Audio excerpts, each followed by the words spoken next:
Good evening, everyone. Good evening, everyone.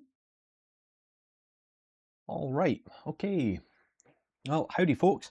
So, as everyone just starts to kind of pile in here, if everyone can let me know, or someone let me know if the audio is coming through clearly for you all, and we will get started shortly. We'll get started shortly.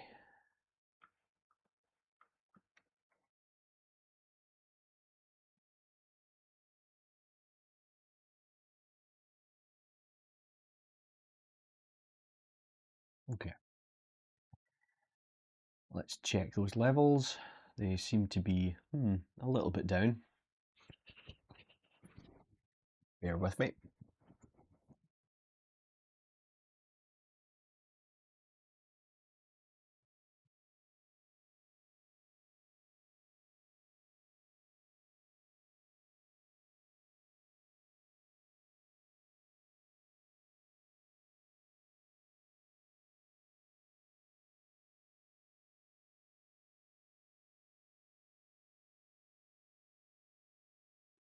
All right, folks. Hopefully that's improved the audio quality a little bit, just moving my microphone a bit. Welcome back, everyone, to a new Firestorm stream. This is our first after the holidays, so I hope everyone watching had a fantastic time over the holiday season. I'm not sure if this will be a common choice, but I've been itching to get back to work, so I actually started working again on Boxing Day. I went straight back into things. I just couldn't help myself. So, obviously, we've been working away on our A to Z of Zbrush, and we're creating a whole bunch of different creatures as we go through the alphabet. And we are currently on the letter C, and we're creating our own version of the cryptid Chupacabra. So, we've spent a couple of sessions already, just kind of blocking out the whole character, creating a bit of a diorama, and just seeing where we go. Now, what I want to focus on this session is maybe try and get some more anatomy into his body, try to kind of finish that up a little bit more, and also work a little bit more on the head and the ears. All right. So as always, folks, if you have any queries or questions, please feel free to fire them into the chat and I'll get to them when I can. And I will work my way through or talk my way through what I'm doing as much as possible to keep you all in the loop. All right. So first thing I'm thinking about, just looking at this after not really looking at this for a couple of days now, really, almost a week, is the ears are bothering me. Hey, CC, thanks very much for joining. Hope you're doing well. Hope you had a good time over the holidays. So I want to get rid of these ears. They're just annoying me a little bit. So I want to essentially get rid of the ears, bring them into the body, and then just use the geometry we have to give the neck a better shape. All right. So let's just turn on our polyframe here. And the shortcut for that is Shift F, because I am using a custom ZBrush UI. So where the button is on my UI will not correspond to where it is on yours. So all I'm doing here, pulling the ears straight in and going in with the smooth brush. And to make things a bit easier for people to see, I'm going to turn off the diorama area or the environment and our little goat. So let's get rid of the goat corpse and just focus on the body. Okay, how are we doing? Back with the Chupacabra, correct, Manic? Looking great. Thanks very much. Appreciate it. Appreciate the support. Hope you also had a good time over the holidays as well. And as always, folks, please feel free to fire any questions into the chat or say hello if this is your first time joining us for a stream. So now that I've brought those ears in, I'm now going to use the geometry I have left to create a cleaner shape for the neck. And in the last session, we split the jaw open to kind of create this kind of cool, creepy effect for when it's feeding. And I need to make sure from an anatomical perspective that that looks like it could work. And for that, I'm going to bring the neck down to meet the bottom of the jaw, like so. Just pull this in. We're not worrying about topology at this point, folks. We're probably going to dynamesh the body together again soon anyway. We're just working with this Z-remeshed version so that we can make large changes far easier.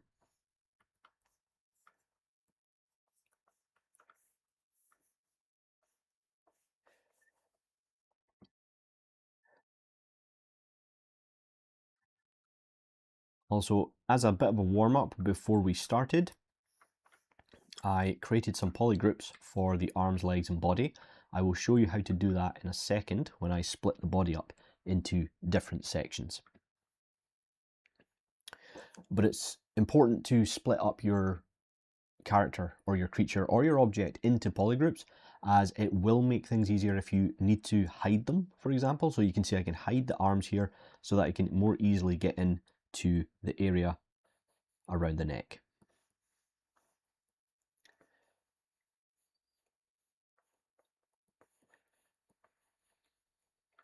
And I think as well what we'll do is we'll bring the neck here to kind of almost connect with the back of the jaw, just give it a little bit more support as it splits open. And I think as well, we may take some of these elements here, this kind of skin, this stretchy skin, and maybe place some at the back, and potentially, actually no, maybe just at the back would work quite well. Again, just to give that jaw a little bit more support, make it seem like it could actually function in that way. All right. It's okay to cheat sometimes with an anatomy like that. Suspension of disbelief. As long as it looks like it could work, then you can normally get away with it.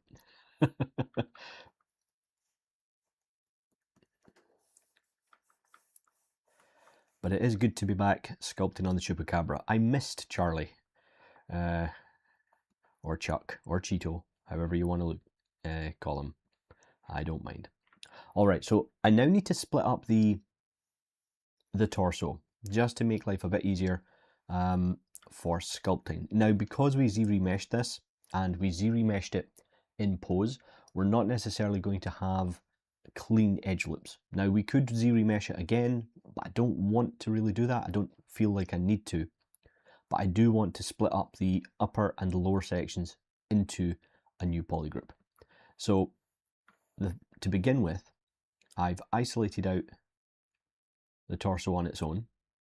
Then I'm going to go into my selection options here, and you can access this by holding down Control and Shift, clicking on the selection brush, and then choosing Select Lasso. All right.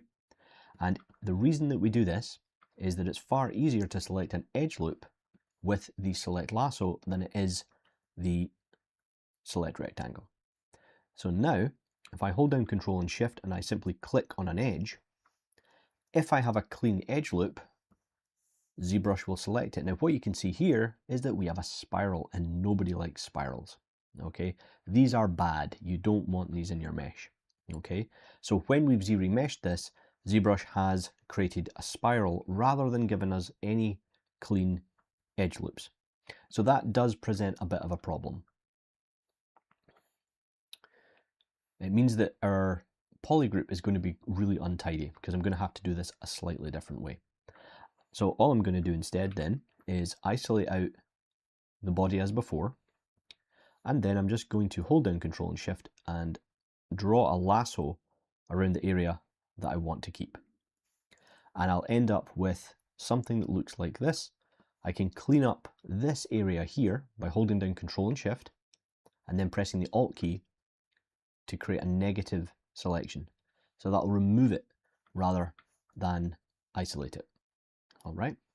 Now if I hit Control W, and I'm going to do it a couple more times just to get the color I want, it will create a new polygroup. Okay.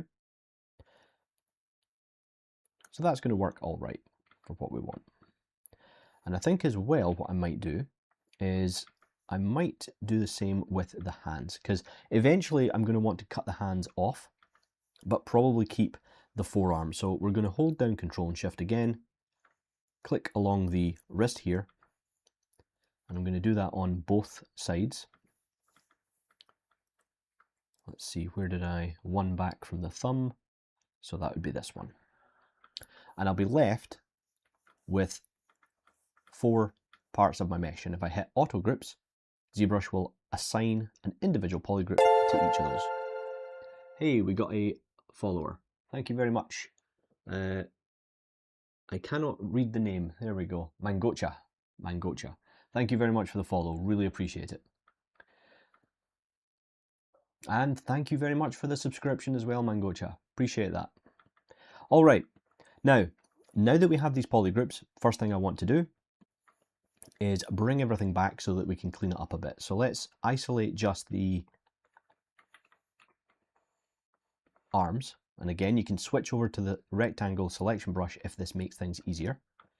And we're also going to add those small ring around the hand and the wrist there. We're going to add that into the selection. Control Shift Click. And then if we Control Shift Click and drag in an empty area of the canvas, that's going to invert that selection. And then we can hit Control W, make a new polygroup. And then we can do the same with the hands. There we go. Mangocha, thanks very much. Appreciate the comment. Thank you, Mangocha.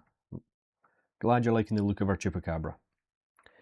So, now that we have all of our polygroups in place, we can start taking a look at the anatomy a bit closer.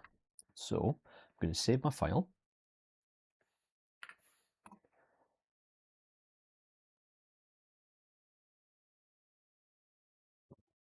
Take a quick drink of tea. Apologies, folks.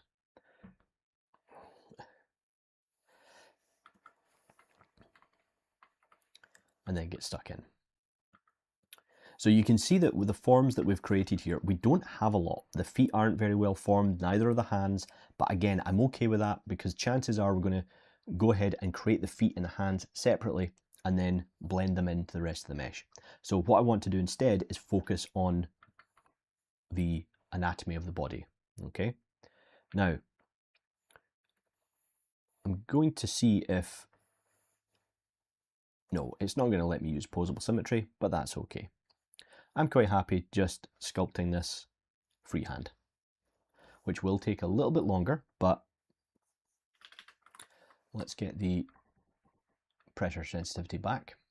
Again, folks, if you ever lose your pressure sensitivity in ZBrush, open another program or another window, and then if you're on Windows, if you hold Alt and Tab, simply tab along to another piece of software and then tab back to ZBrush. It should fix the pressure sensitivity issue. It's not a ZBrush problem, by the way. I should point that out. It's actually a Windows issue, just in case you were wondering. So now that I've fixed that, I can start approaching my anatomy. Now, I want to point out that while you guys cannot see the reference I have on the screen, I do have anatomy reference on my other monitor. So don't think I'm just making this up as I go along.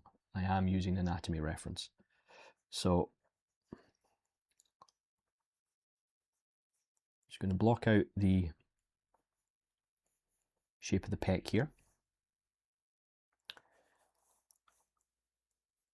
And the way I like to approach my sculpting is I like to add quite a lot of form and then dial it back.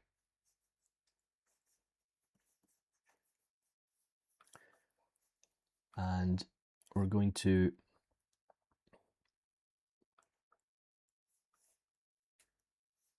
no worries, Manic. Appreciate it's no problem at all. Appreciate the thank you there. It is just one of those things that happens occasionally.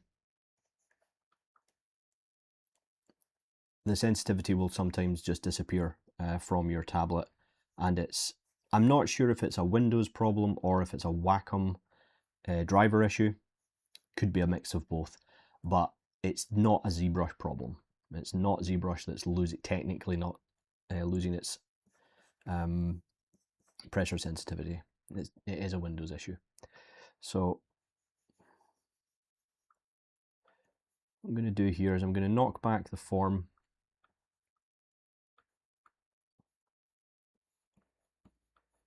We're going to have to re-sculpt some areas here.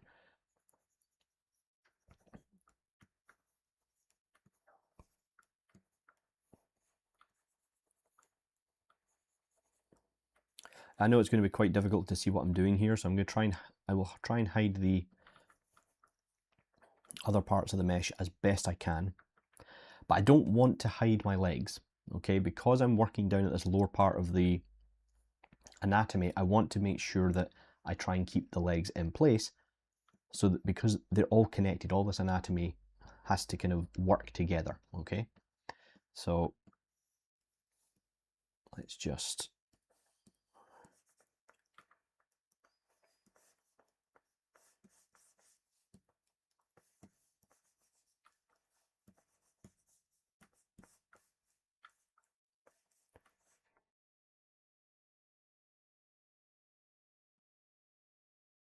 and pay attention to the fact that I'm not actually thinking about, there's no detail in my anatomy here. This is all large blocked forms. I'm putting in the rib cage, but I'm not thinking about individual ribs. I'm thinking about the shape that all of the ribs make, okay? And obviously there's going to be some lat muscle in there as well.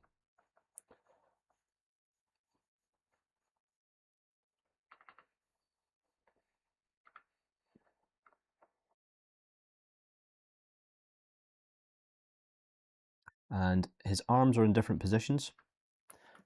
So remember that because his arms are in different positions, we're going to have a different look to each of the pec muscles, okay? There's a different amount of stretch, different amount of compression on each of those areas of the anatomy. It's why it's actually really beneficial to sculpt in pose from time to time, and it's a really good exercise that I would recommend.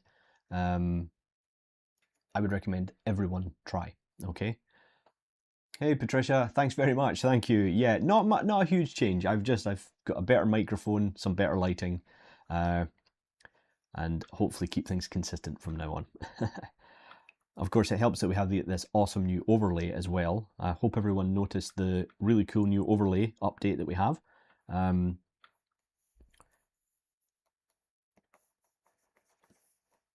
And while I'm at that, please remember, folks, to follow us on social media. Please check out the Discord and join if you wish. You'll also find us on YouTube, Instagram, and of course here on Twitch. So, something I mentioned, was it easy to add everything? Oh yeah, definitely, not a problem at all. Not a problem at all. The scrolling text didn't appear the first couple of times. I had to redo that a few times. It would load, but it wouldn't show the right thing. But after a couple of attempts, it worked fine. So I mentioned this last time that because we're sculpting asymmetrically, then we have to be very careful about the size ratios of the different parts. So because it can be it's very easy to make something too large on one side, and then it looks and it doesn't look balanced. So let's grab our brush here, and we're going to get some abdominals in here, but I'm actually going to carve back. I want to make this a bit skinnier, make it really sinewy.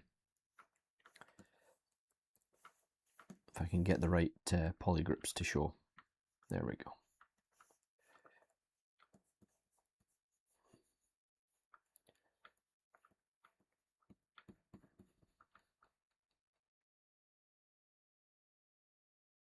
I'm going to bring the obliques down here. A little bit of oblique work. Of course, one of the obliques is going to be here and twisted round.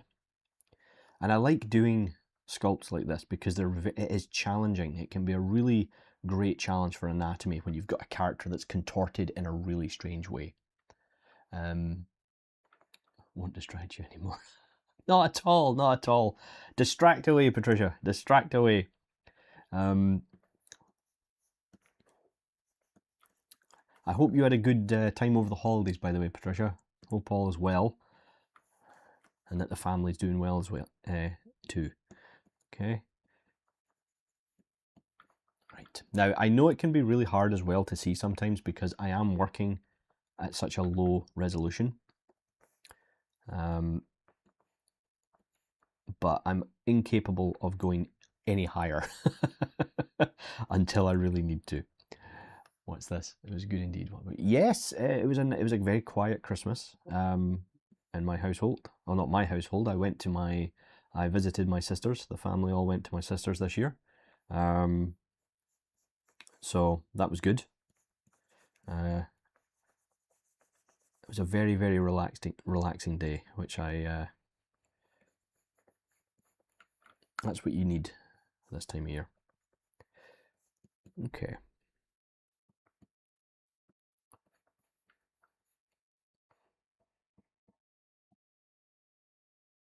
And again, I know it can sometimes be a bit hard to see when someone's sculpting, but I'm following the form when I add volume. That's something to be really, really aware of when you're sculpting, because it will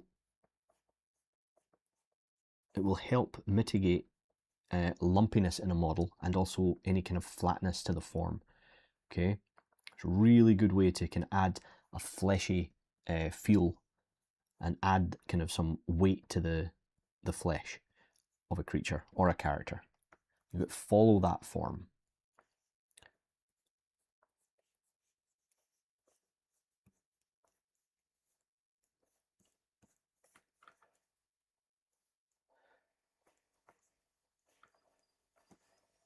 Okay, I'm going to grab the move brush here and just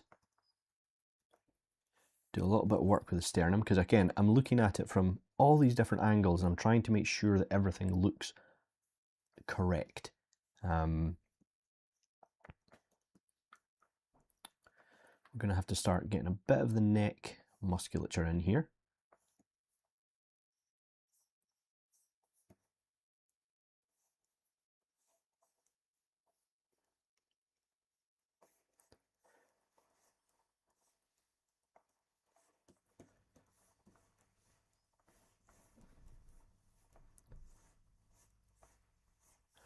Any plans for the new year? Not yet, Patricia. I don't know what I'm doing yet. I haven't decided. Have not decided.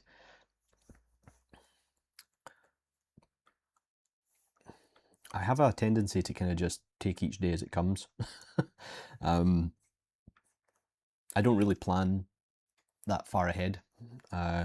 Maybe a day or two. 3 tops. It's more peaceful that way.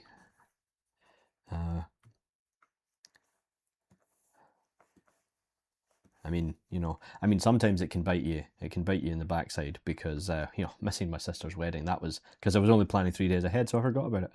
I'm joking, by the way. I didn't miss my sister's wedding.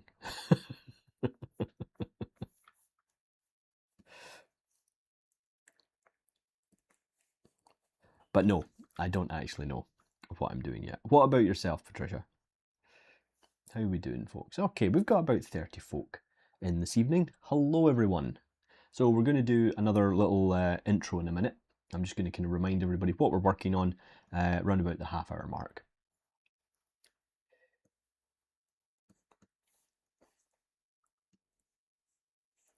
So what I want to do before, I want to make sure that, see, this is why I'm having a bit of an issue here with the obliques, the abdominals, and the pelvis because of the weird twist that I've got. So if I look from underneath here, this doesn't feel natural the way that this leg is. So the first thing I'm going to do is I'm actually going to mask it out.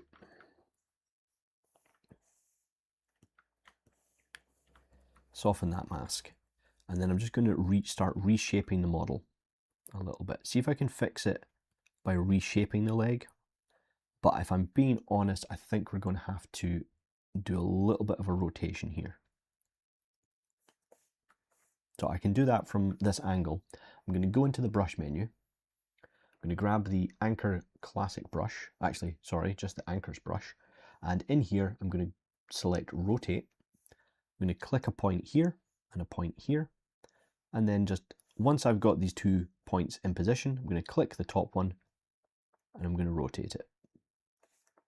Now I could use the transpose line here, or I could use the gizmo, but because I haven't masked out this foot, you'll notice that I get like a little bit of free movement with the fall off. Just a tiny amount. Just a tiny amount. And let's see how that looks.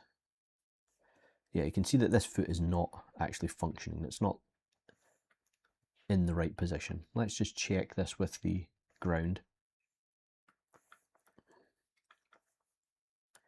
Yeah, we're going to have to do a bit of extra work here.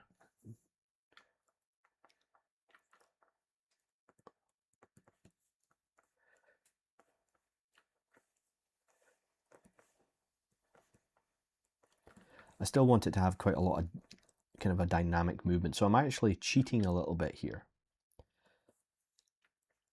I'm bending part of the leg, and as long as I do it in a small amount, it's not going to look wrong. Okay, it's not going to look like I've broken the character's foot or leg.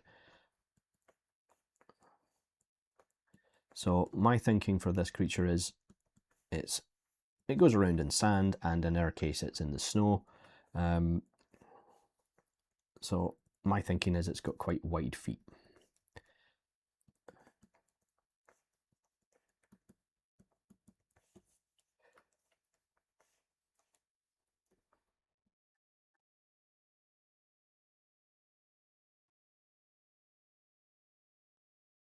I'm going to grab, what time are we at? Okay, a couple more minutes.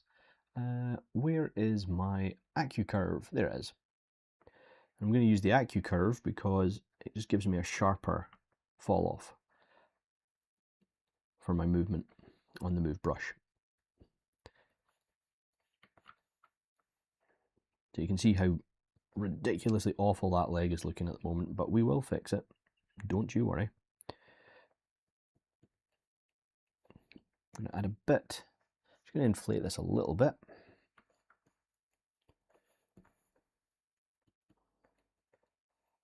And start reshaping.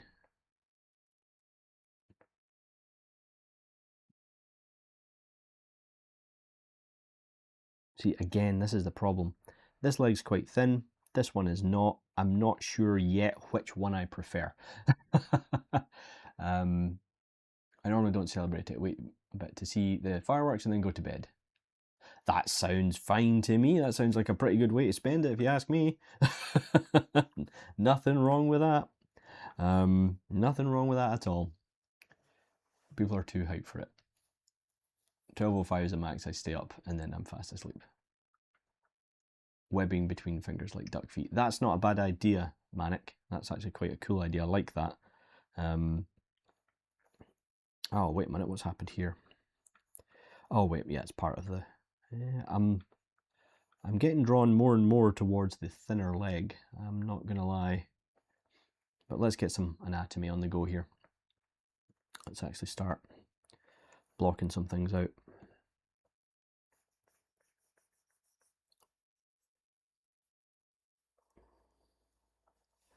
So we will get rid of our ground here. And I'm going to reposition the knee again. I'm going to straighten this up.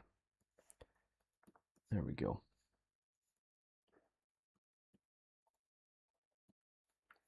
And then we can block in the actual shapes.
and go like chicken wing type musculature. Yeah, I don't know what it is. I mean, even though I have this feeling that I don't want to make him too top heavy, obviously, because I want him to look as though his legs can actually handle his weight. So I might go for a halfway house between the two, you know, and just kind of blend it that way. See, so at the moment, the leg looks kind of lumpy. So the reason I've done it this way is I kind of wanted to show off how, or showcase, not show off, that's the wrong terminology. I wanted to show a way of kind of cleaning up if your model starts to get a bit lumpy, okay? So the first thing you want to do is maybe lower the intensity of your brush, no matter which brush you're using. And then when you've blocked out the form and you go, and it's maybe looking a little bit lumpy like this is, what I tend to do is I'll use the alt, or the kind of subtraction of the brush, and I'll make longer strokes down the whole object. Really lightly, just to try and knock it back. And by doing that, you're going to end up smoothing the form without getting rid of, without kind of destroying it the way you would with a smooth brush, okay? Then, once you've kind of knocked it back a bit, repeat that same approach, but using the positive. Longer strokes, controlled,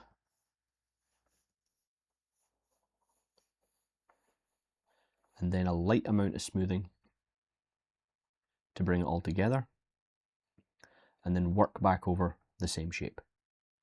Same goes for this area here. So say, for example, I wanted to add in the muscle I've just removed. Well, another option for us is actually to mask out the area, like so. Now again, you can do this at a slightly higher resolution if you wanted, but it will work at low resolutions as well.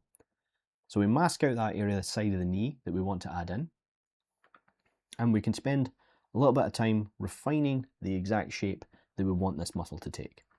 We invert that, and now we have two options. We can either just sculpt up the shape like so, or we can use the inflate brush and just do one clean stroke like so. Has the same effect. All right, and we do that again. Or you can start from the front and then sweep it back so that you've got a natural taper to the way that you're sculpting. Okay, and it's going to look a little bit, could look a little bit much, but that's fine. We can knock that back by smoothing or by using the move brush. And then the third option you have is to go into the deformation palette here in the tool palette, or the tool menu, sorry. And if we scroll down, we're going to find two options, inflate and inflate balloon. So, oh, we got another follower. Ayuf is now following. Thank you very much for the follow. Appreciate that. So we can use this to inflate the area that is unmasked. You can see how that is going to start bulging out. We can also use balloon, which the difference between them is that inflate is going to follow your mask line far more accurately, okay? So it's only going to inflate out that section, whereas balloon will give you a bit more of a fall off at the edge, okay? So just depending on the effect that you're looking for, that'll kind of decide which version you use. And I've missed my my little intro that I was going to do. So let me just do an inflate here, and you can see that's way too much. So what I'm going to do is go back to the inflate method with the brush and just inflate that part of the front of the knee and taper it off. And then I can go through and smooth. And you can refine those outlines of the muscle as well using something like damp standard, if you have the resolution available, which I actually don't. I'm actually starting to run out of resolution now. So I am getting to that point where I'm going to have to think about subdividing one more time.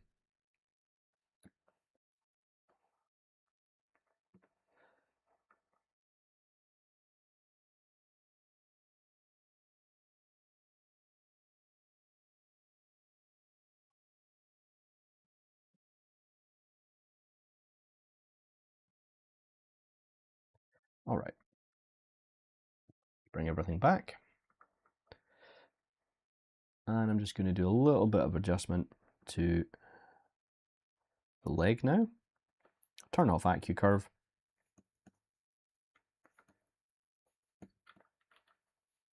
Just check it from this angle here. Yeah, that's looking okay. I'm going to turn AccuCurve back on so that I can sharpen up the knee.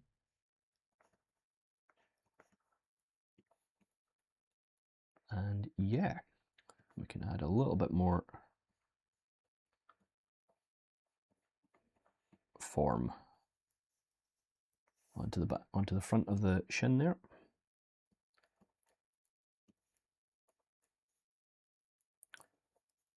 Start to build up the kind of gastromenius muscles, or meniscus muscles. I can never pronounce that one properly. Basically your calf muscle. This is the thing, folks. This is why it doesn't really matter if you know the names or not, or can pronounce them. I've never been great at pronouncing the muscles, so.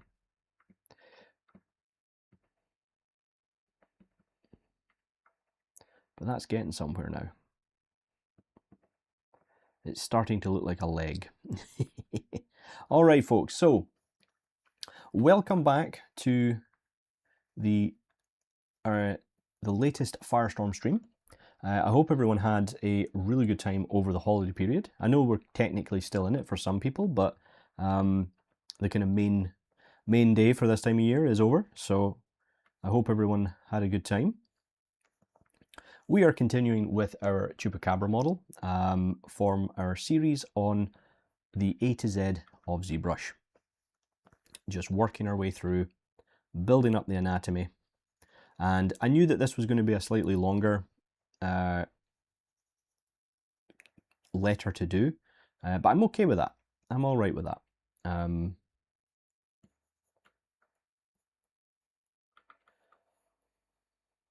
Yeah, that's looking good. Happy with that. Okay. Now this is going to take us a little bit longer, primarily because we're sculpting out of symmetry, or so we're sculpting in pose. And also, when I'm sculpting as well, folks, I'm not thinking about it as an écorché. I'm not thinking about it as a skinned character. So I'm not just thinking about muscle, I'm thinking about skin compression, skin thickness, and fatty tissue as well. Okay, so that's why you'll start to see me adding things like this. So we've got some skin compression wrinkles on this leg here, and we're going to have the same, we're going to have less here. We've just got a little bit where the rib cage is meeting, and we're going to have even more in this section. And because of that, what I'm actually going to do while it's in my head, so I'm going to mask out the leg here, and I'm going to start to add in the yes, exactly, Manic, exactly. And also the other thing I would add to that is knowing the shape that muscles make. Like actually, study the volume of the volumes that a muscle or a set of muscles will make on the skin, and how that can help, how that kind of directly relates to, like I'm just talking about here, how it's going to compress and change the skin on the surface. So what I can do here is I can start adding a bit of a bulge into the shape here. And I'm going to do that on both. So I'm going to use the inflate brush here.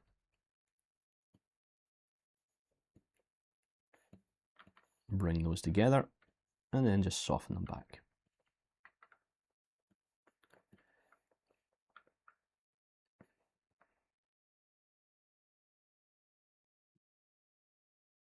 Okay.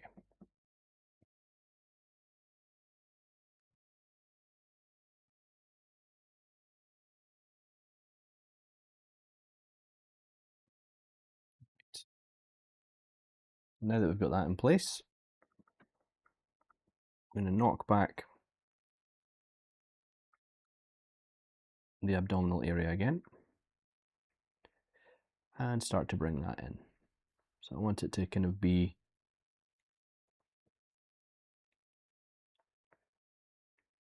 Something along those lines. Make it look like that.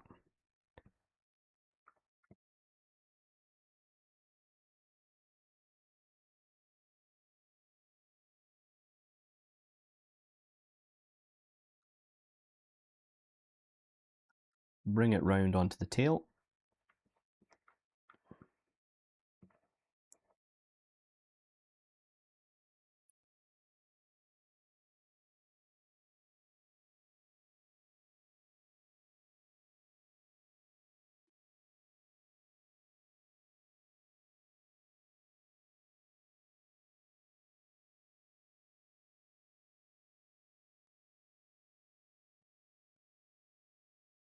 So let's grab our standard brush here.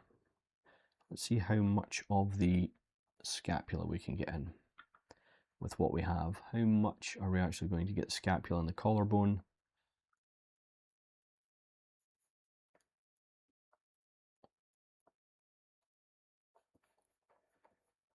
Yeah, we don't have a lot of resolution here.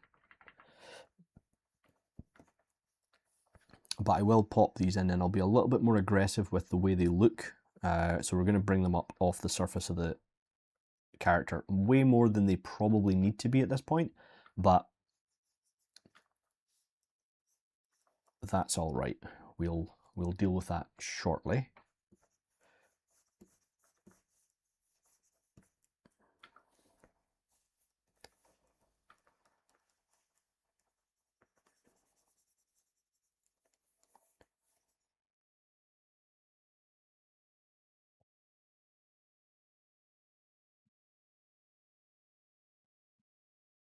Got a bit of trapezius muscle in the back as well.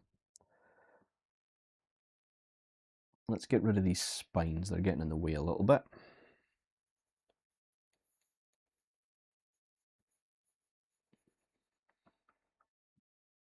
So, as always folks, if there's anyone who's just joined us, please feel free to say hi or shout out in the comments if you've got any questions or queries about either what project we're working on right now. If you have any questions about Firestorm, I will answer what I can, but to be honest, I'll probably just direct you to the Discord or one of our mods who will probably have better, will be better suited to answer any queries.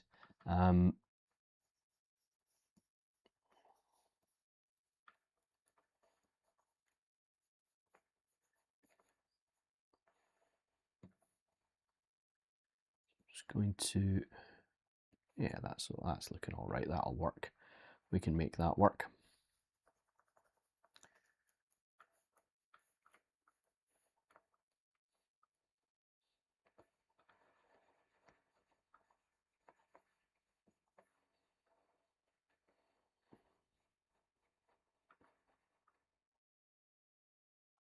Today's beverage, just my usual, I'm afraid, CC. It's just Earl Grey tea and water today.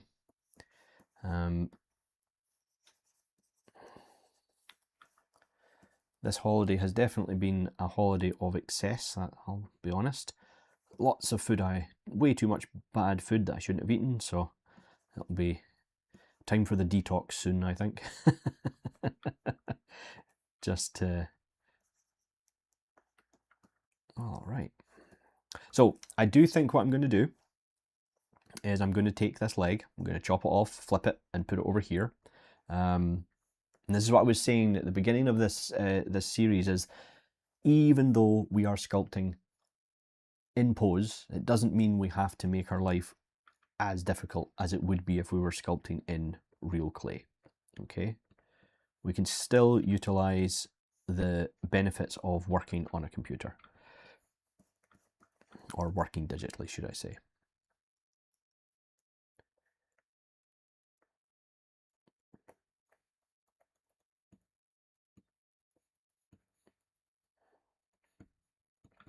So obviously before we do that, I'm going to want to make sure that I'm pretty happy with the overall forms of that leg. I mean, I say that, but there is part of me that's tempted to just copy it over anyway.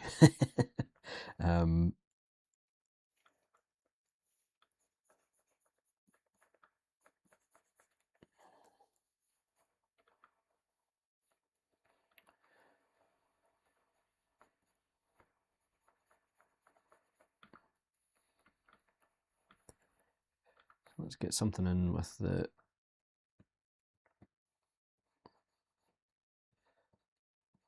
bit of an SCM muscle in here as well. We need to do something with the throat. So I'm just going to kind of, I had this idea of it kind of having like a dewlap similar to an iguana, because there is obviously there's a reptilian description as part of the myth, if you will, and that kind of, I thought that would be quite a cool thing to add in, something like this. So it's got that kind of like thin spiny part coming up the neck.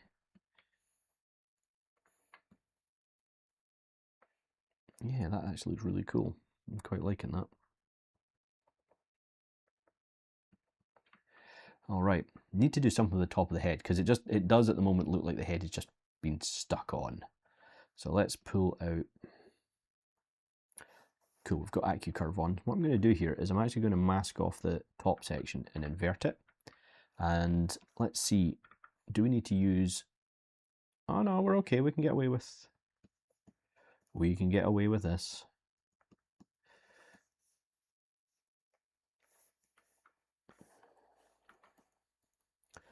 See, part of me wants, obviously I know we need to get on to, we want to get through the alphabet. We don't want to spend a lot of lots and lots of time on these. But I will admit, folks, I'm very much enjoying the creation of the Chupacabra. So I think what we probably end up doing with this series is having mostly quite short little sculpts. So things like the aardvark, the bearcat, where they're completed in 1 or 2 sessions, and then longer form ones like this, just to kind of keep things, just to break things up a little bit so that you don't get bored. Something I'm always very kind of reticent about on streams is that nobody gets bored. So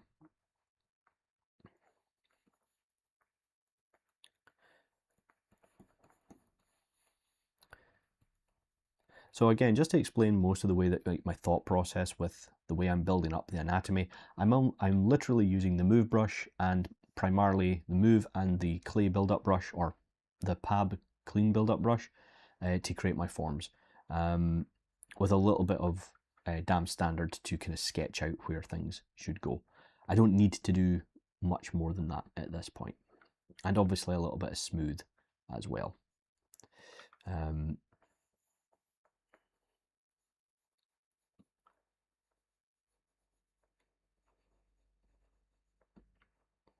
So we're going to exaggerate some of these wrinkle lines on the body, and then we can back them off a little bit as well.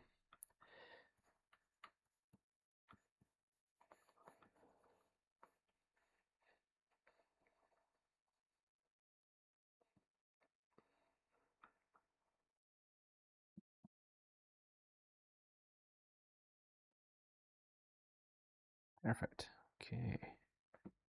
Might want to, I'm trying to decide if I want to put, I don't really want to have an overly, exposed kind of hip area.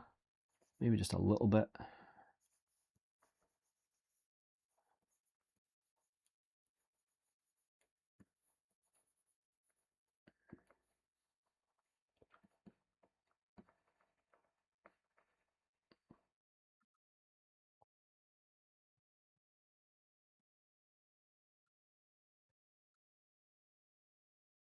So let's get the spines back in here, and I think we need to do something with the spine. Let's make a proper spine, or kind of thorn, if you will, or spike for the back. So I'm going to save that, and then I'm going to append a cube. I'm going to hide everything else other than the cube. I'm going to make myself a Q sphere, or Q square, sorry, Q cube, by going into initialize. So once I've got my cube selected, if I go into the initialize options, which are in your tool palette near the bottom, and I'm going to press the Q cube button. Okay, now what that'll do is it's going to make the cube much smaller. but it's also going to reduce the topology. Okay. And in here, if we go into our ZModeler brush, by default, if I hold Alt and tap over an edge, it will delete all of those extra edge loops. Okay. Now, you could, of course, make a macro or something to that effect for creating a Q-cube. No problem. In fact, it might even be in the macros up here. Yeah, there we go. Append a Q-cube subtool, okay? But it's also really, it's important to know where these things are, okay? But obviously you can go up to macro here and do append a Q-cube. It does the exact same thing. But what it's actually going to do, if memory serves, I think it scales it up. Yes, it scales it to a relative size to the rest of your subtools. But we don't need this one anymore. So I'll just delete it. And I'm going to take this one I've cleaned up. I'm going to go into my geometry rollout here, and I'm going to hit divide. And I'm going to keep the wireframe on so you can see what I'm doing here. Then I'm going to hit divide one more time. I'm going to delete the lower subdivisions here. And then, using the select rectangle tool, I'm going to remove the bottom half and choose delete hidden. Turn on double here. We're going to go back into ZModeler, and I'm going to extrude this whole edge loop like so. Then I'm going to go to bridge. I'm going to tap and just bridge these gaps here like so. Go back into insert, insert an edge loop, and then back to bridge, and I'm going to bridge, oh, try that again, bridge these edges like so. Can be a little bit tricky sometimes. Personally, I would recommend using the mouse when you're using ZModeler. I find it can be a little bit hard sometimes to grab certain edges. Now, once that's done, I want to make sure it's nice and flat on the bottom, so I'm going to mask out the bottom. Then with my gizmo, I'm just going to take the scale tool and scale it down a couple of times. And that's just going to flatten off the bottom of it. And there's other ways to do it as well, but that's an approach I like to use. And once that's in there, we're going to go back to ZModeler. We're going to insert a few support edges. Now, again, I know there's other ways you can do this in ZBrush to bevel edges and such, but I like to approach it from how I learned to 3D model. Okay, so now that I've got this, we can grab the top section here, and we're going to pull it up and start to scale it down. And if I go into the deformation tab here, I can choose relax. We can maybe try a polish. No, invert. There we go. It's not really doing what I want at the moment. Not to worry. We'll add in a few more edge loops. So we're going to go into the ZModeler again, and under insert, we're going to choose the target and choose multiple edge loops. This is going to allow us to click and then drag, and we're going to be able to create multiple edge loops. Okay, just like it says in the tin. And now we can relax the whole thing, maybe just by one.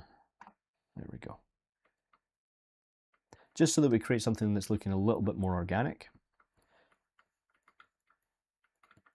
And now I'm going to go into the gizmo options. Actually, do you know what? Before we do that, let's take the inflate brush here and lower its intensity.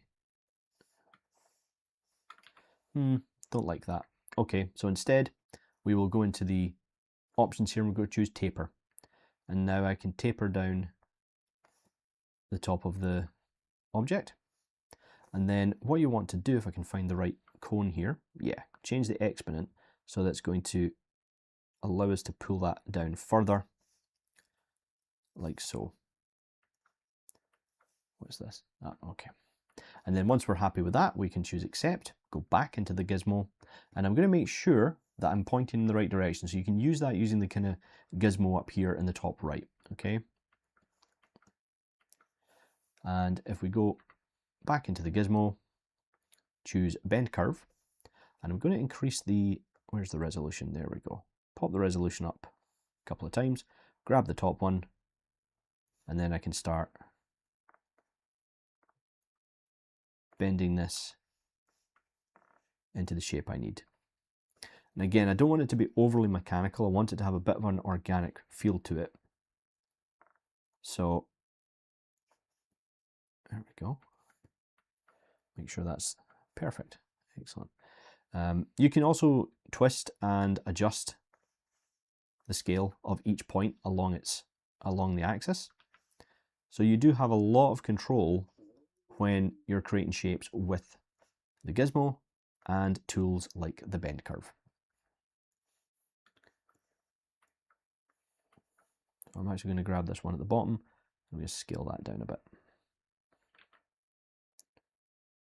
There we go.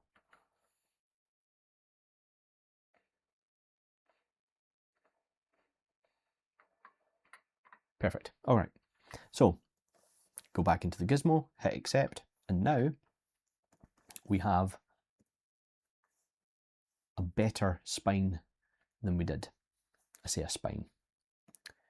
A quill. I don't really know what best to call it, really. The spiky bit. So I do, however, need to clean up do a little bit of housekeeping here. So we're going to make a new folder and just pop everything that we don't need into there for the time being. So we'll put the old spines in there as well. Turn off the visibility.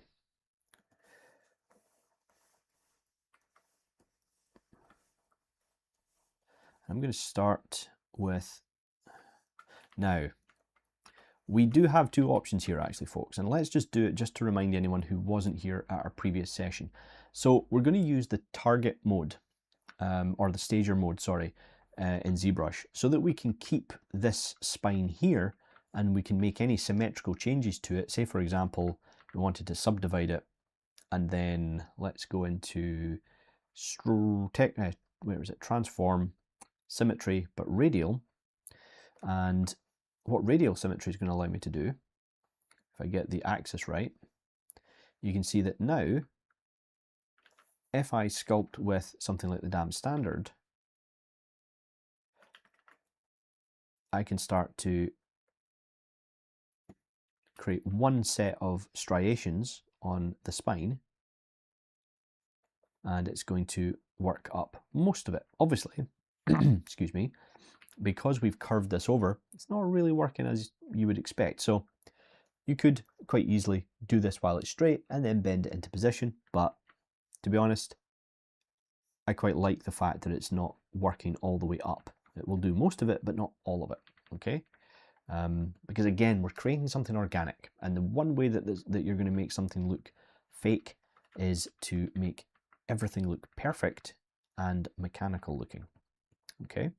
So anyway, on with the stager. So if we go into the geometry tab here, scroll down and you'll find stager.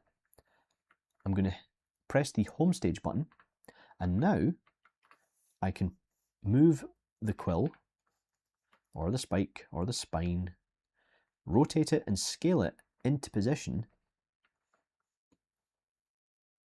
however I see fit. Actually, we do need to bring back our spines so that we can actually see roughly where we're putting them. That would be helpful. There we go.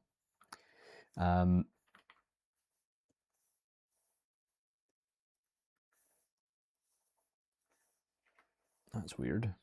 Why is that still on? There we go. Let's get rid of those. So we now have a much cleaner piece of geometry for the spine. So let's just get that into position.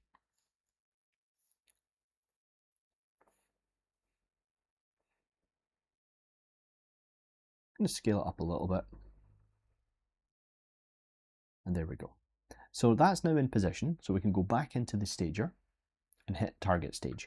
And now, if we need to work on this and we need the ability to use symmetry, or it's just going to be easier to work on it from a more kind of world position, we can hit the switch stage and ZBrush will put that back to where we set our home. Okay, so we can switch between those like that. All right. And then what I'm going to do is, so that I've always got that one there, I'm going to duplicate it. And then on the duplicate, we're going to use Control and the Gizmo tool to move a copy of the spine and then scale it up, reposition.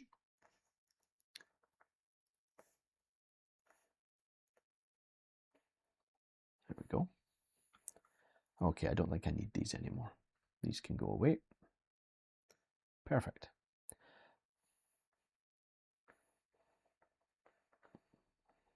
And this is a really good feature because it allows us to keep these spines and the one mesh. I'm going to invert that and simply tap, or hold Alt and tap on the base of that so that I can change the pivot. I'm just going to move that into place a bit more.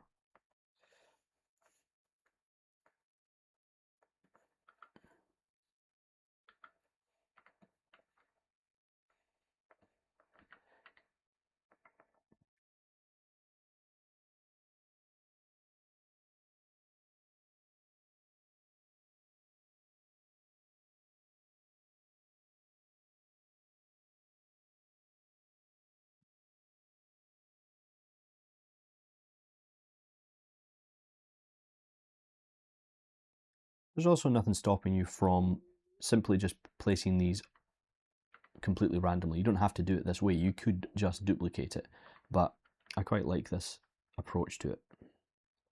And these are just the kind of primary kind of spikes.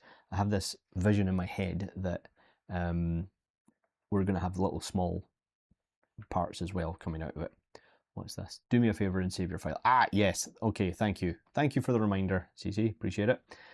We have done quite a lot. What time are we at? Okay, we are just over an hour in, folks.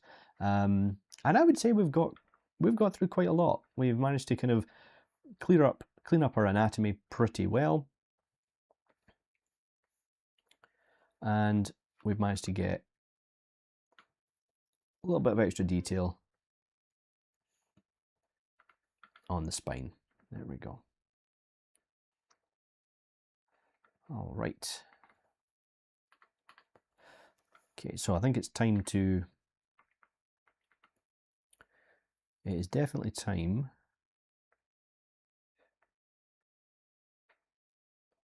to copy the leg. So for this, we will duplicate our character's body, and I'm going to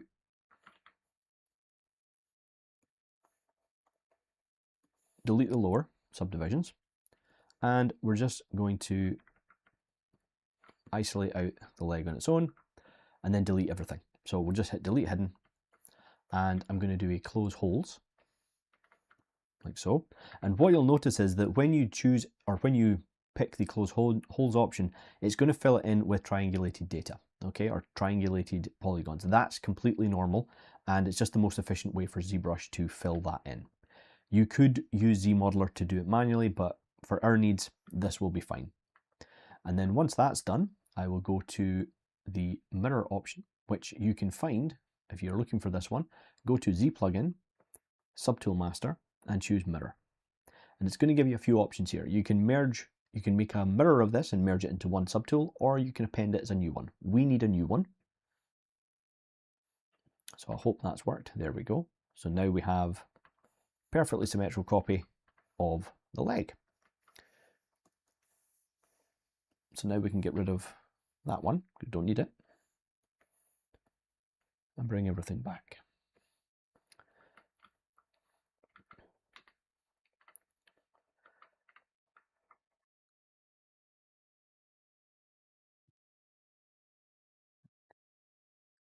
And now we can just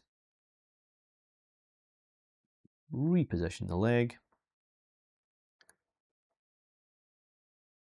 to match as close as possible anyway.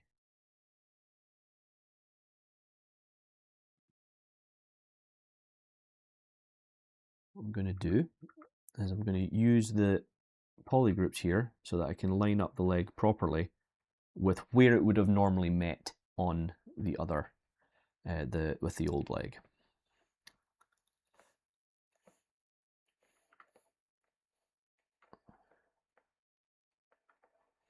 Good, okay. Now what you're going to see here obviously is this is where working to a non-symmetrical model can cause some issues. You'll see that actually the upper leg here is longer than the one that we had here. All right, so we need to fix that. And what we're going to do to fix it is, well, first of all, I'm going to, where if I can find it, my mask lasso tool, and I'm just going to mask out this area of the knee, do a little bit of cleanup, grab our, I'm going to use the transpose line for this because I find it way easier to control when I'm doing this kind of work, specifically this kind of posing, like that. Bring everything back and then rotate.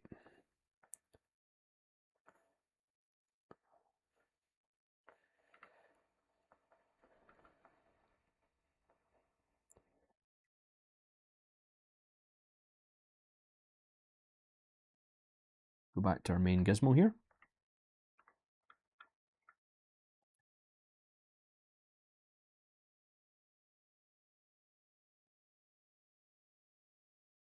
Little adjustment of the leg, and then we're going to have to, I mean, again, the feet are going to be redone, so I'm not too worried, but we do want to try and make sure it's sitting in the right position. So we'll rotate that down and across. There we go.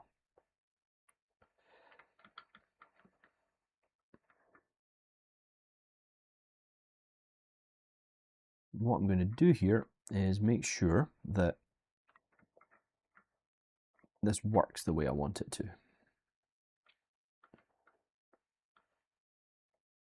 Yeah, that's cool.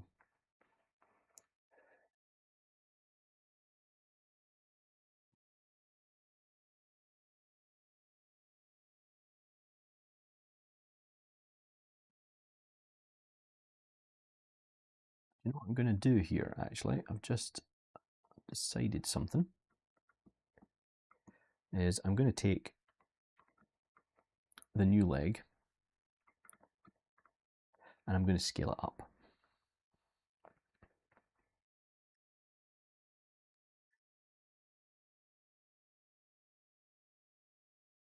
Just a bit. I'm going to make sure I check how much I'm scaling it by, roughly. About 1.06. Move it back.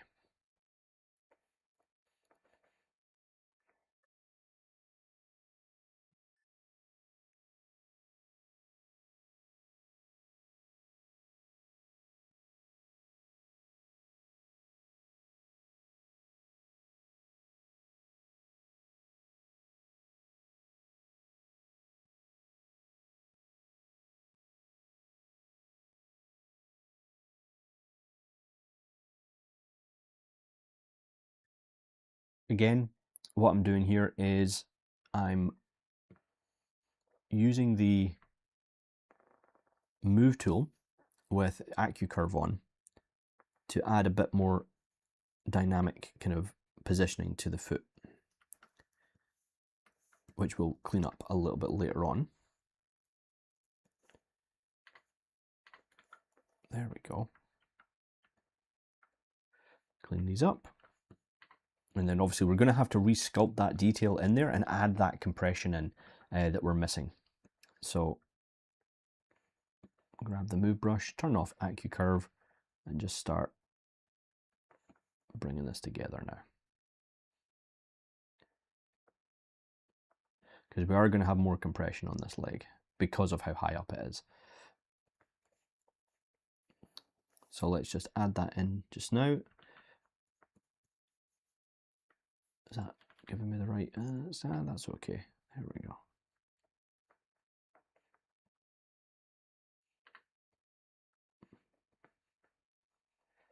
There we go. And obviously what I now need to do is I need to go back to the original model and scale up the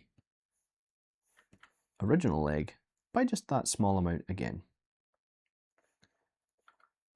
Not by much, just need to use the gizmo.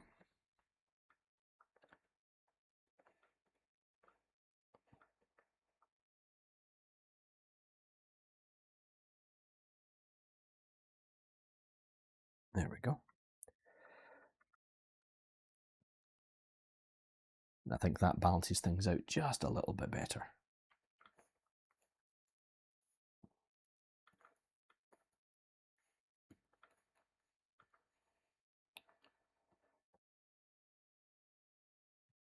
Now, the next thing we're going to need to do is bring the new leg into the rest of the mesh, which is going to give us a couple of really kind of useful advantages, because we're going to get a chance to retopologize the mesh. Okay, so what we'll do is I'm going to chop off this leg here, and we're going to be brave. We're just going, well, we'll save it first. We'll be a little bit brave. We'll save it and then we'll chop the leg off in case we need to come back or we change our mind. So we'll delete hidden. What I'm actually going to do here, I think, is I'm going to, before we delete the leg, I will delete the lower subdivisions. Then hide the leg, delete hidden, close hole. So we've done the exact same thing on the body that we did with the leg previously.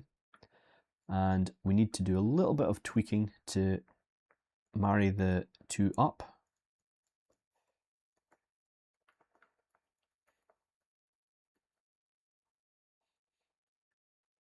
But that's fine because we can always resculpt.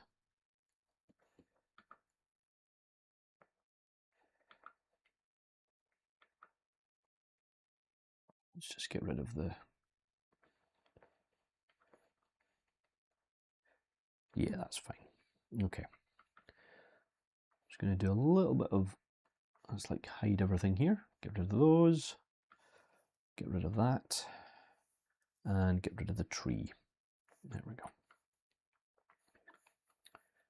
So we've got our new leg, got our new body, and we're going to merge them down. So we'll merge down, hit OK. That's fine. I'm going to hold down Control and create a history stage for that, and then we're going to do a Dynamesh. So we will Dynamesh everything together. Let's see how this works. That's not bad. That's done a fairly clean job. Perfect. So we can take this, we can take a bit of time here. Now I'm not doing this to kind of improve the model, I'm actually doing this to aid the Z-remesh, okay? To give us a bit more to work with. Or give it more to work with so it knows how to generate the topology. Now we had a whole bunch of spirals before, so we're going to go into the Z-remesher guide here. And again, if you've never seen this before, in the brush menu, there's a Z-remesher guide brush. And if you click and drag on the surface of a model, this will allow you to kind of draw a guide as to how the topology is to flow. So it's guiding how the topology will flow when you use the Z-remesher function. And it's really helpful because if we click in the middle of the mesh, click and drag out a fair distance, and then tap the shift key, it'll give us a nice clean edge loop.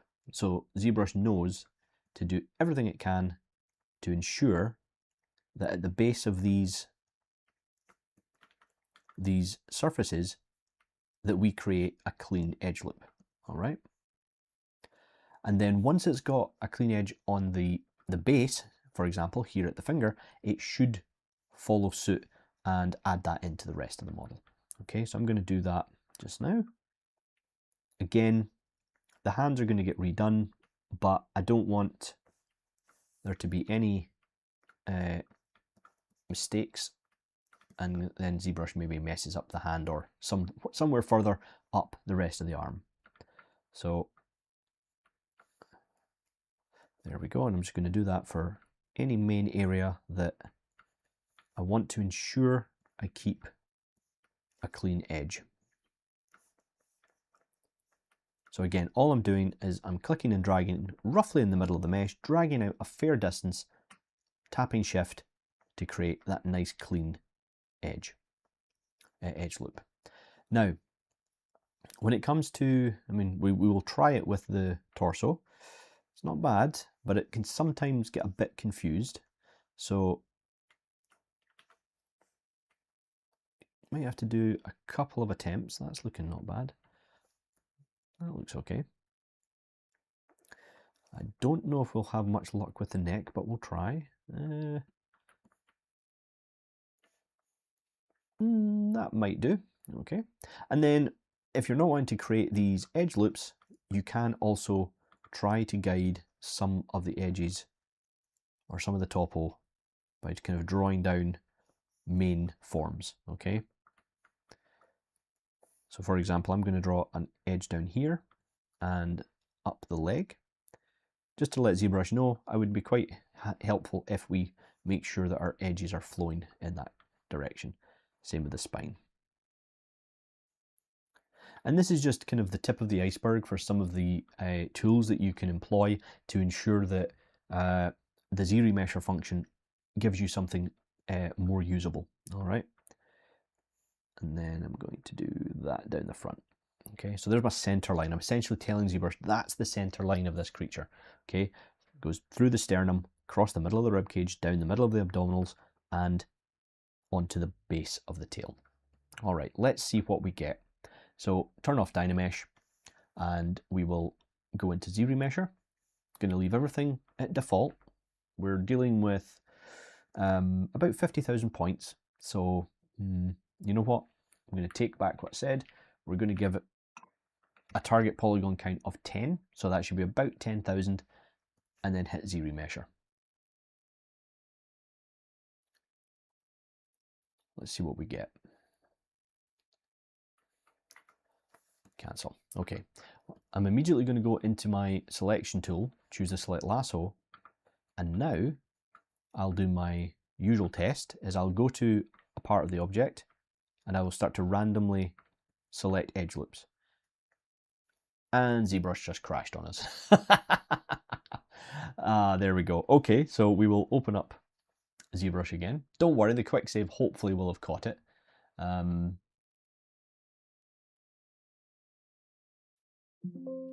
Yes. Let's see. What are the chances, folks?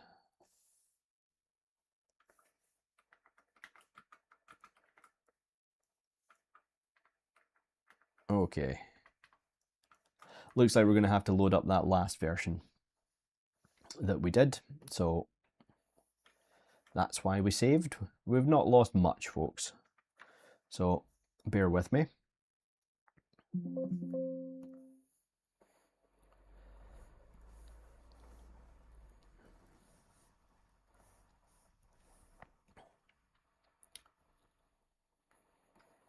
Let's see where we went to.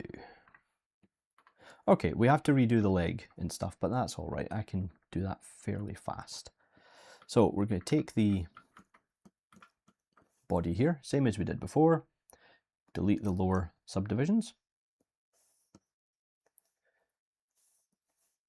Take the leg, delete it, close the holes, and then merge down these two objects.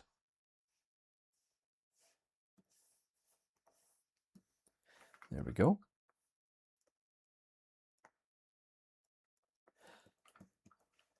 hold down Control and click so that we save a history state. Then I'll Dynamesh. Just a small amount of cleanup.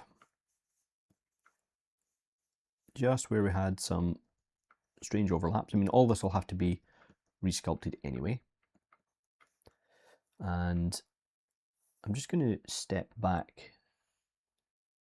Do you know what? I think what we're going to do is we're going to keep the Dynamesh. So I'm going to Control click on that and save this history state instead. And then I'm going to resave.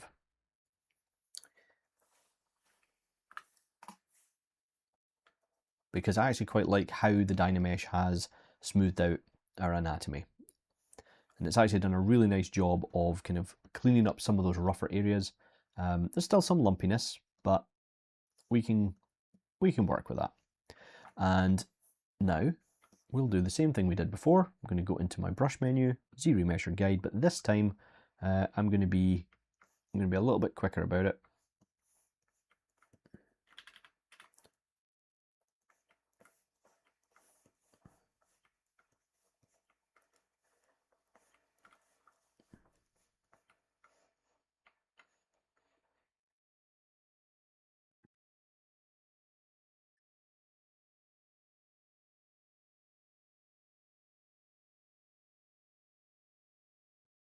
There we go.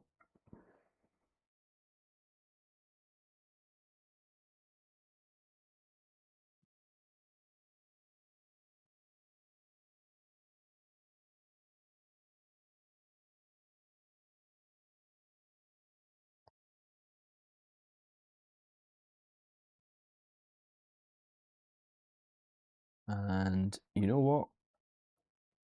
We'll just take this down to the wrist because of speed, and the hands can fall where they may. So now that we've got that, let's try that again. So I'm going to hit Save As, and I'm just going to save this state again, just in case it crashes. We might have a small bug with the materials here. Sorry, with the Z-Remesher. Oh, let me just get that material back. Okay, back into Geometry, turn off Dynamesh, into Z-Remesher. Let's give it that same 10,000 polygon count range and hit Z-Remesher.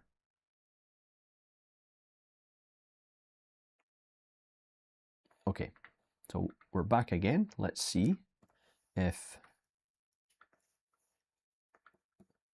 I mean, I can already tell it's done a pretty good job, but we still have spirals in the torso.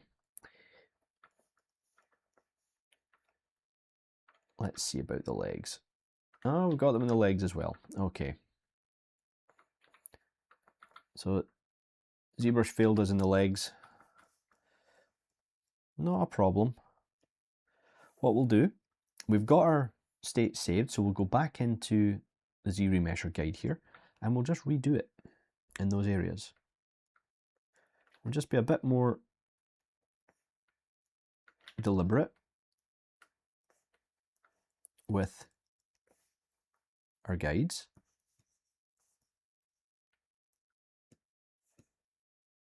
There we go.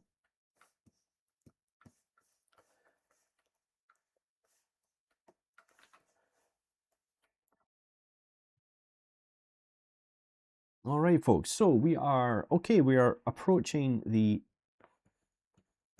30 minutes left mark. So if anyone does have any queries or questions, again, feel free to throw them into the chat.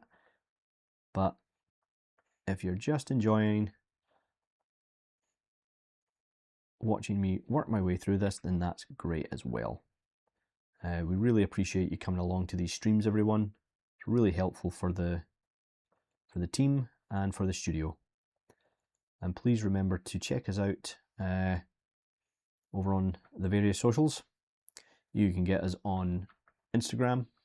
You'll also find us on Discord and over on YouTube.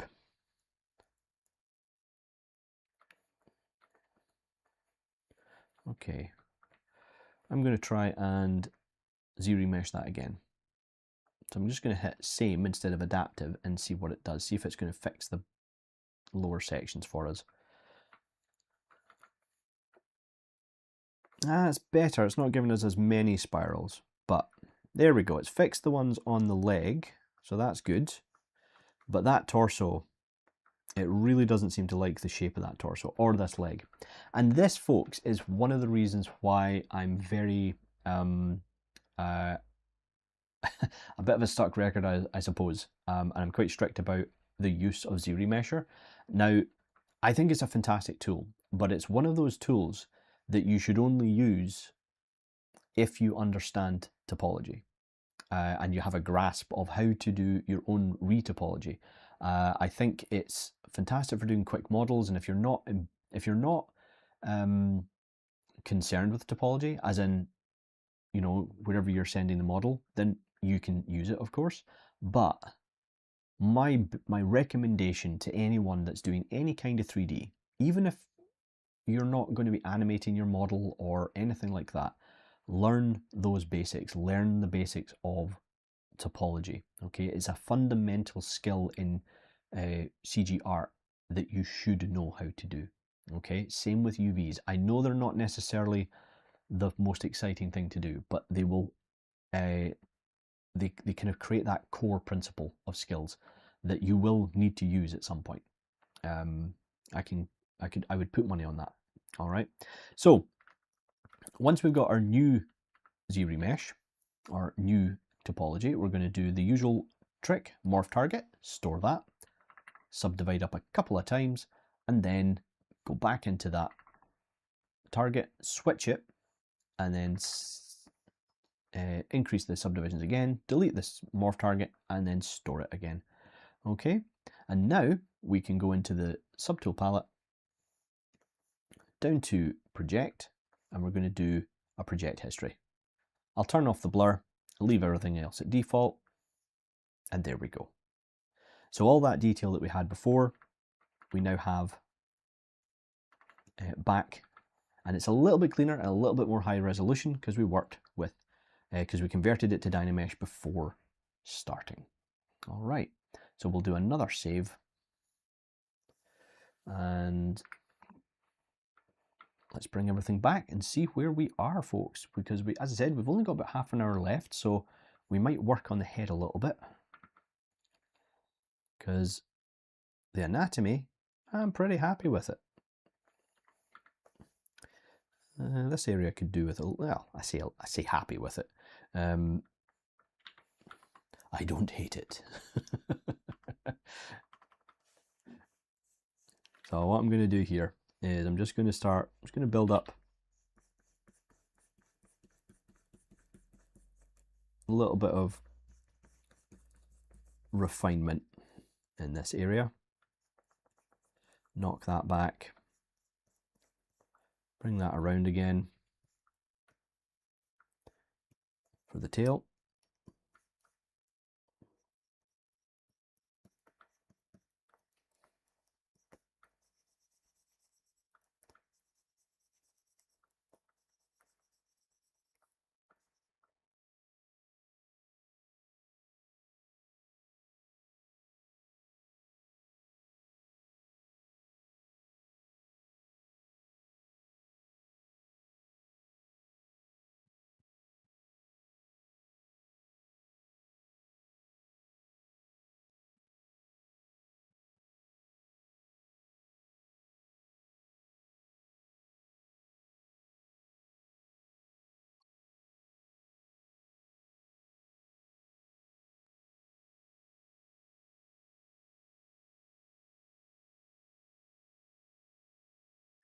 All right.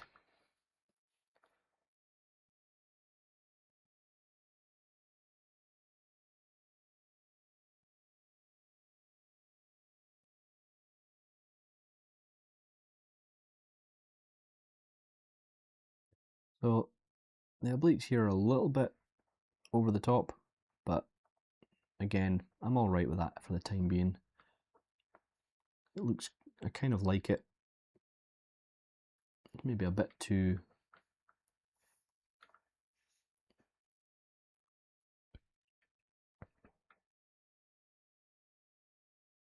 There we go. Soften it back a bit. That's it.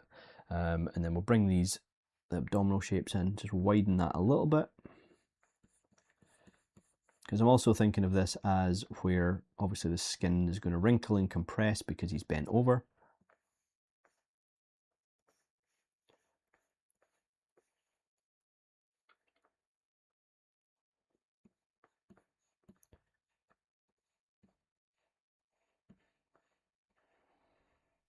And to do that, I'm going to go into my draw menu here. Now I actually have it here on my my custom menu, but if I go into draw and I go into, where is it? Oh no, my apologies. I think I'm in the wrong. Yeah, I am. Into brush, depth, and I'm going to turn on gravity. And when I do that, as long as the character is pointing up the way, like so, as I start to use my brush here, I'm going to get a natural weighted feel to the bottom of the stroke. Okay, and if I really increase that to show you what I mean, so if I turn it off, it's going to look like this, right? But if I turn it back on and put it really high up, it's going to look, hang on, let me do another version here. It's going to look like this. Sorry, I keep moving the model there, folks, my apologies. And you can see the difference in the stroke type, okay? So basically a lot of the weight of the stroke gets pointed towards the bottom, okay? Or the direction that the camera's facing. And it's a really, really helpful thing to kind of turn on when you're sculpting, particularly if you're doing kind of skin or folds of any kind.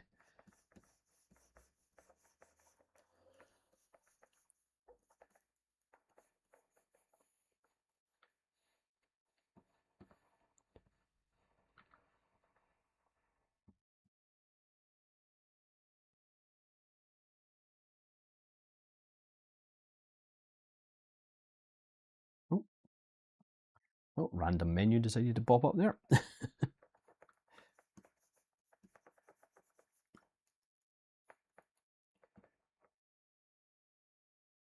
This hand is getting in my way.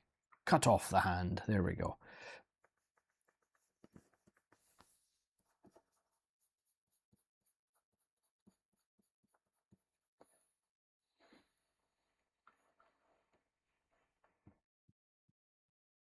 And then we can turn it back off when we need to just add in standard form. Okay.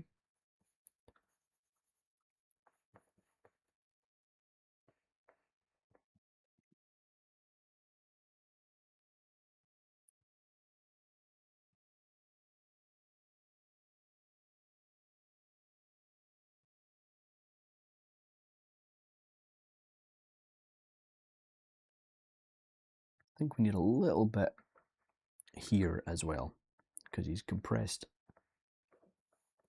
a lot at this point, because he's leaning right over. His rib cage is going to be pushing all of that abdominal muscle and all that abdominal fat. It's going to be pushing it out. So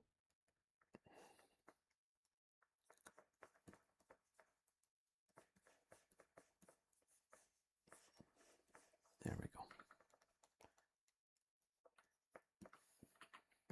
Grab the damn standard. Make sure though that make sure that it's not on for all your brushes. Okay, it's one of the great things about ZBrush is that, you know, it's a kind of per brush basis for a lot of this stuff, which is good.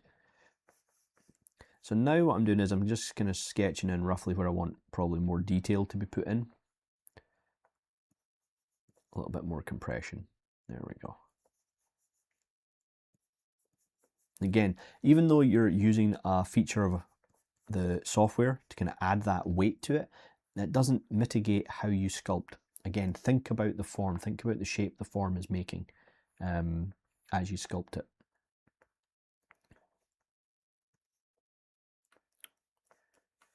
Okay. All right, folks, how long have we got? We've not got long. We've only got 25 minutes. And then we're done for the day. So let's just save again. And let's focus on this head. I don't know why the head is blue. Don't ask me why. I've somehow screwed it up and I've made his head blue. So we're going to go into the geometry tab here, go to the stager and hit switch stage. And if you remember, that's going to move the head back into its original position so I can work on it symmetrically. And that's just going to make life so much easier for us. So I think what I want to do here is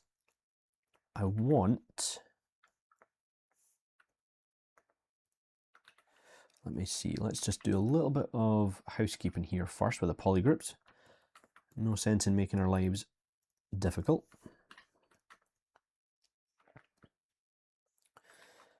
So we need to join this part down here. So this edge here, this being floating like this and only being connected at the back doesn't really work for me. So we need more of this to come into play. So we're going to grab our move brush. In fact, you know what? We're going to grab the snake hook brush. We're going to use that instead. Skip. There we go. I'm going to start pulling that down into position.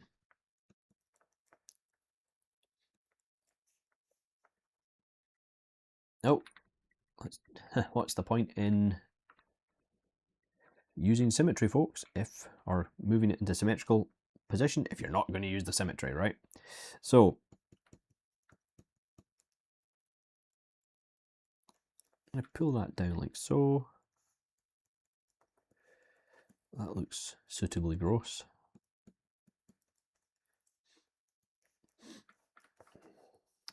And I think we might need to have, because the neck, the way I envision this obviously is that, let me just grab, I'll show you what I mean. If I grab a curve brush here, curve tube, the way I'm thinking is that the way that the skull would be, the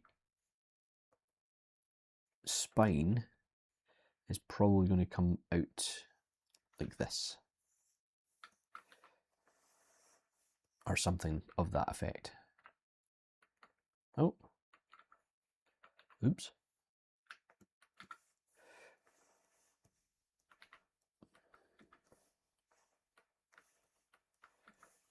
Oh, don't know what is going on with the curve brushes in this scene file, but whatever.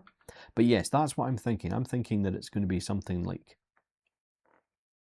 that, which means I need to put more meat under here for the character to work with. So we are going to do an insert. Where are we? Insert mesh primitive.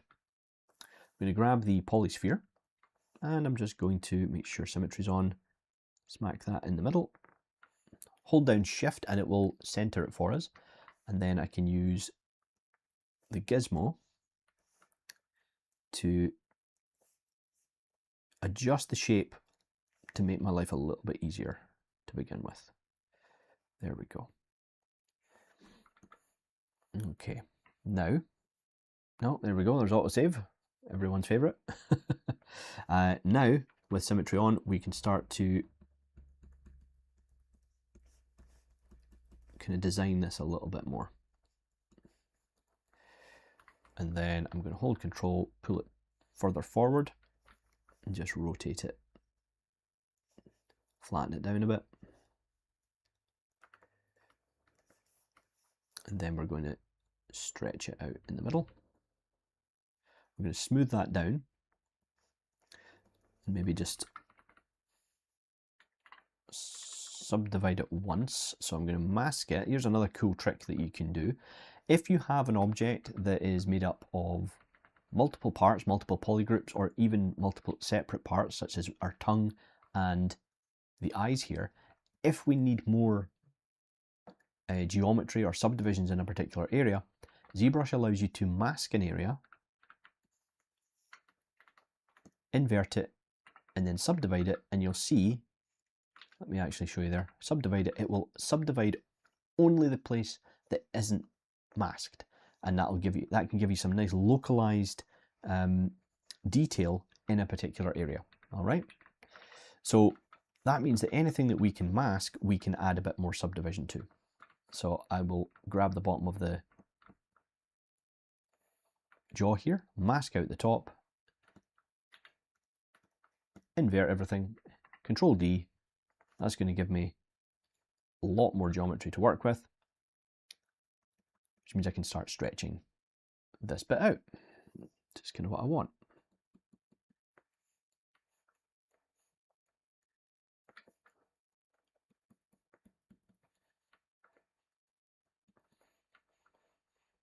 Again, don't know if I'll keep this bit or not, but this is kind of where my head is going for the time being. And again, there's loads of ways you could do this exact effect, but let's do a wee polish. There we go.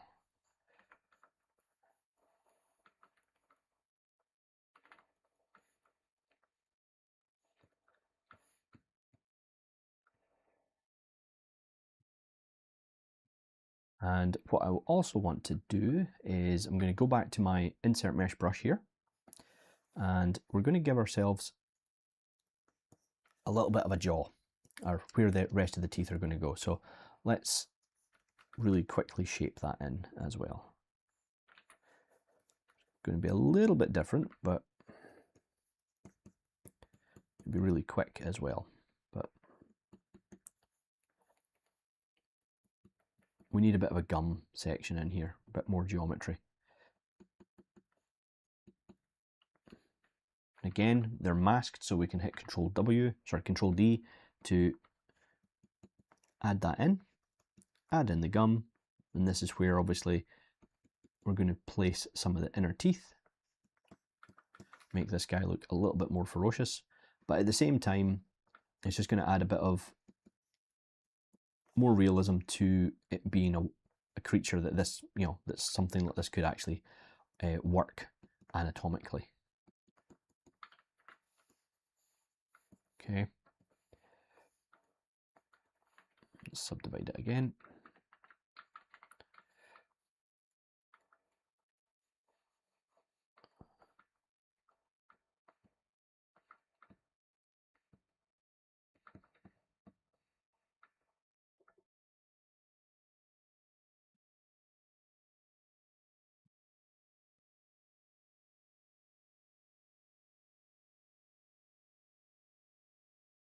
Again, I'm just going to mask out this gum area here and maybe invert that, because I'm going to change a little bit of the jaw and maybe just inflate that section a bit, just add a bit more structure to it. There we go.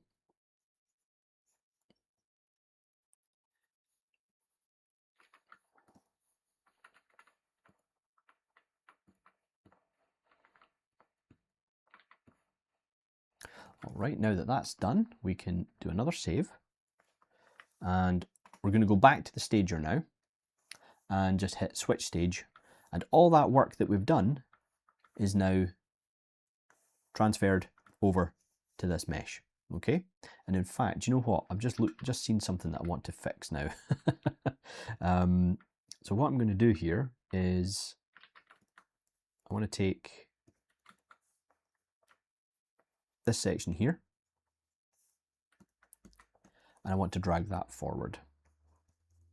So I'm going to pull that forward and just fill out the rest of the mouth.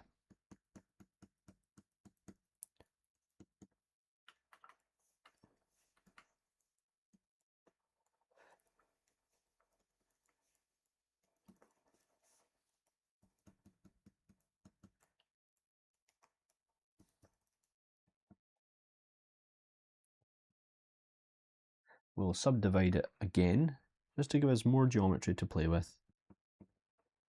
Push that under the jaw, smooth everything down, and then we can take the outer jaw section here, and we can add a bit more form to that. We did create a cavity before, but it makes more sense now to add little bit more structure.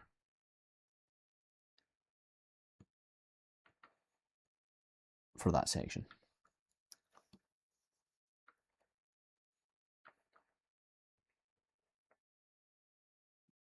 And we've lost pressure sensitivity again, so let's just, there we go.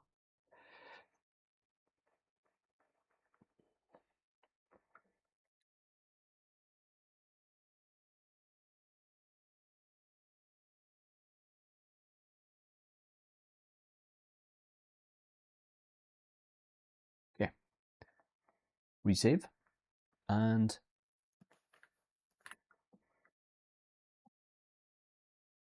back to the stager, into switch stage, and let's take a look at that creature all together again.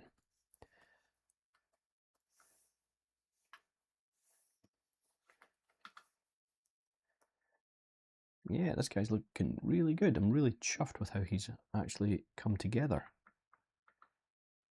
And now that we've got more geometry, obviously, we can start to refine the shapes further. So this shaping area around the head, that's obviously got to blend together eventually. But see, I kind of got rid of the ears for the time being, but I'm not going to lie. I'm not sure if I like it without the ears or not. I think I'm going to have to play around with that a little bit until so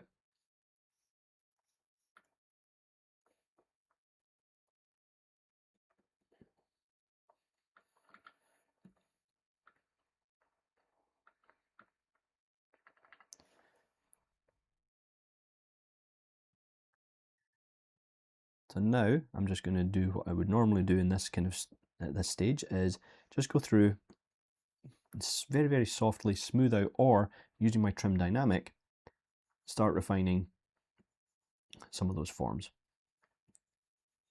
And that's the thing. I mean, you could so make a drinking game out of these streams. You know, how many times does he say refine the forms? You know, that type of thing.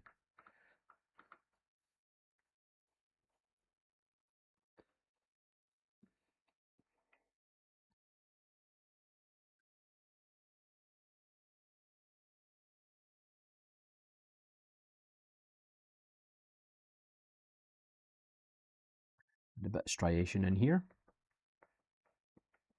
Just soften it back. There we go. Same for this section here.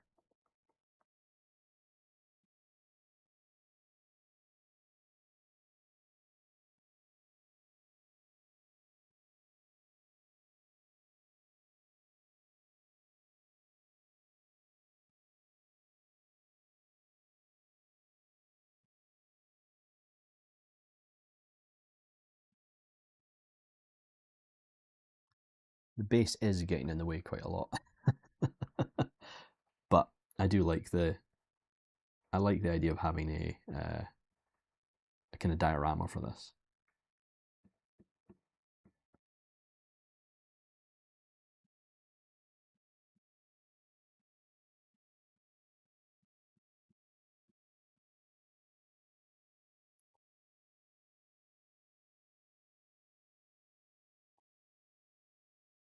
And finally refine, I mean, they're not obviously finalized, but I can refine the collarbone a little bit better.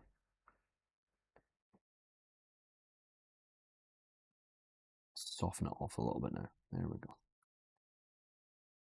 All right, folks. So as I said, we are 10 minutes from the end. So we are going to start winding down. So just again to thank everyone for coming along to the stream. I hope everyone has enjoyed it. Hope you've got something out of it. Even if it's just something to listen to while you rest after eating too much food over the holiday period.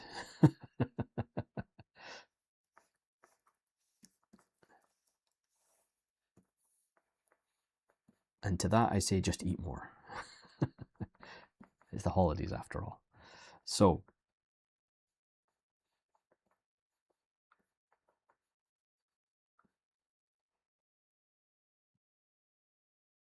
So small things like little form changes and things, if there is a bit of lumpiness, again, they're fairly easy to address. Yeah, so I think what we'll do, we will do one more session on the Chupacabra before we say, right, that's enough, we can leave it as it is, and then later on we can vote, or in the Discord we'll do a vote to see which creatures or characters the community wants to kind of move forward with as a final piece. All right.